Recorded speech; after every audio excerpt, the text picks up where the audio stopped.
Students, உங்களோட லைஃப்பில் அடுத்த ஸ்டேஜுக்கு போக வேண்டிய நேரம் வந்துருச்சு.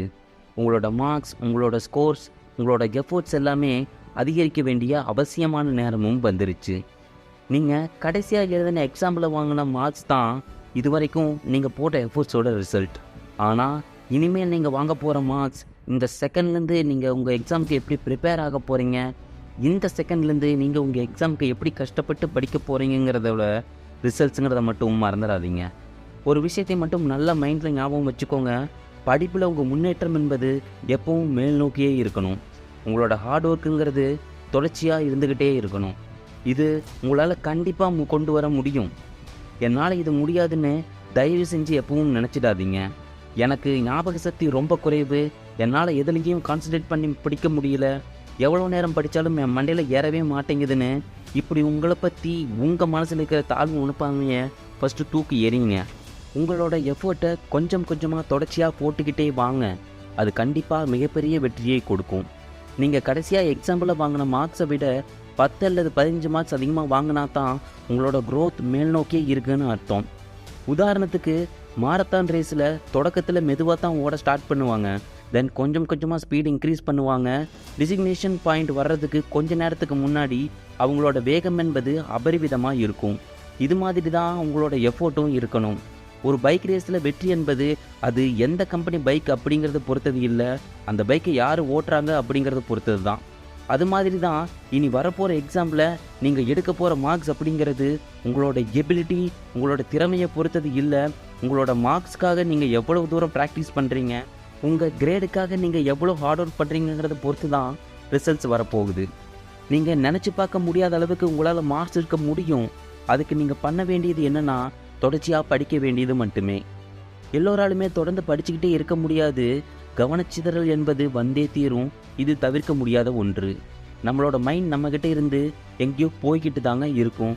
ஆனால் நீங்கள் அந்த சமயத்தில் உங்ககிட்ட சொல்ல வேண்டியது என்னென்னா, இந்த மாதிரி சமயத்தில் டிஸ்ட்ராக்ஷன் வரத்தான் செய்யும். இதையெல்லாம் தாண்டி நம்ம படித்தாதான் ஆசைப்பட்ட மார்க்ஸ் நமக்கு கிடைக்கும், ஆசைப்பட்ட கிரேட் நமக்கு கிடைக்கும், ஆசைப்பட்ட வேலைக்கு போகலாம் அப்படின்னு சொல்லி தொடர்ந்து ப்ராக்டிஸ் பண்ணி படிக்கணும். இந்த உலகத்தில் பிறக்கும்போதே யாருமே ரொம்ப அறிவாளியோ திறமசாலியோ கிடையாதுங்க. எல்லாமே ப்ராக்டிஸ் தான். எல்லாருமே அவங்க மார்க்ஸ்க்காக எவ்வளோ ப்ராக்டிஸ் பண்ணுறாங்க, அவங்க கிரேட்காக எவ்வளோ எஃபர்ட்ஸ் போடுறாங்கங்கிறத பொறுத்து தான் ரிசல்ட்ஸ் அண்ட் மார்க்ஸ் வரப்போகுதுங்கிறத மட்டும் மறந்துடாதீங்க. இங்கே பல ஸ்டூடெண்ட்ஸோட மனசில் என்ன எண்ணம் இருக்குது தெரியுமா? நம்ம படித்த கொஸ்டின் மட்டும் எக்ஸாமில் வந்துடாதா, நாம் நினச்ச கொஸ்டின் மட்டும் வந்துடாதா, ஒருவேளை எக்ஸாம் நடக்காமல் போயிட்டா நல்லா இருக்குமேனு சிந்திக்கிறோமே தவிர, எக்ஸாமில் கொஸ்டின் எவ்வளோ டஃப்பாக வேணால் வரட்டும், எவ்வளோ கஷ்டமாக வேணும்னாலும் கேட்கட்டும், அதுக்கெல்லாம் பர்ஃபெக்டாக ஆன்சர் பண்ணுற அளவுக்கு நாம் கஷ்டப்பட்டு இன்னும் படிக்கணும், நிறைய எஃபர்ட்ஸ் போட்டு ப்ராக்டிஸ் பண்ணணுங்கிற எண்ணம் மட்டும் ஏன் உங்களுக்கு வரமாட்டேங்குது? ஏன்னா அதுக்கு காரணம் எனக்கு தெரியும். உங்களுக்கு எக்ஸாமை நினச்சி பயம், அதில் வர ரிசல்ட்ஸ் நினச்சி பயம், கஷ்டப்பட்டு படிக்கிறதுக்கு உங்களுக்கு பயம், ஒரு விஷயத்தில் ரிஸ்க் எடுக்கிறதுக்கு உங்களுக்கு பயம். ஆனால் இனிமேல் இப்படி இருக்காதீங்க ஸ்டூடெண்ட்ஸ். உங்களோட மார்க்ஸ், உங்களோட கிரேடுக்காக இறங்கி வேலை செய்யுங்க. இந்த ஃபஸ்ட் மார்க், ஃபஸ்ட்டு கிரேட், டாப்பர்ஸாக இருக்கிற எல்லாருமே திறமையானவங்க இல்லை. அவங்களோட இந்த நிலைக்கு காரணம் பல மணி நேர உழைப்பு, தொடர்ச்சியாக அவங்க படிப்பில் இந்த கவனம். அவங்களோட இந்த சின்ன சின்ன சந்தோஷங்களெல்லாம் கூட அவாய்ட் பண்ணிவிட்டு அந்த நேரங்களில் கூட தான் நினச்ச மார்க்ஸ் எடுக்கணும், தான் நினச்ச கிரேடு வாங்கணுங்கிறதுக்காக அவங்க போட்ட எஃபோர்ட்ஸ் தான் காரணம். ஸோ நீங்களும் தொடர்ச்சியாக படித்தீங்கன்னா கண்டிப்பாக உங்களாலையும் நல்ல மார்க்ஸ் ஸ்கோர் பண்ண முடியும், நல்ல கிரேட் எடுக்க முடியும். ஃபஸ்ட் மார்க் பின்னாடியும் ஃபஸ்ட் கிரேட் பின்னாடியும் இருக்கிறது தொடர்ச்சியாக முழு கவனத்தோடு படிக்கணுங்கிறது மட்டும்தான். இப்படி நீங்கள் தொடர்ச்சியாக முழு கவனத்தோடு படிக்க தயாராக இருக்கீங்கன்னா கண்டிப்பாக உங்களாலையும் நீங்கள் நினச்சி பார்த்ததை விட நல்ல மார்க்ஸ் ஸ்கோர் பண்ண முடியும். இந்த உலகத்தில் எந்த ஒரு செயலும் எந்த ஒரு விஷயமுமே ஒரே நாளில் மாறிடாது கைஸ். ஒவ்வொரு நாளும் தொடர்ச்சியாக அதுக்கான முயற்சி இருந்துக்கிட்டே இருக்கணும். அதனால் தொடர்ந்து முயற்சி செஞ்சுக்கிட்டே இருங்க.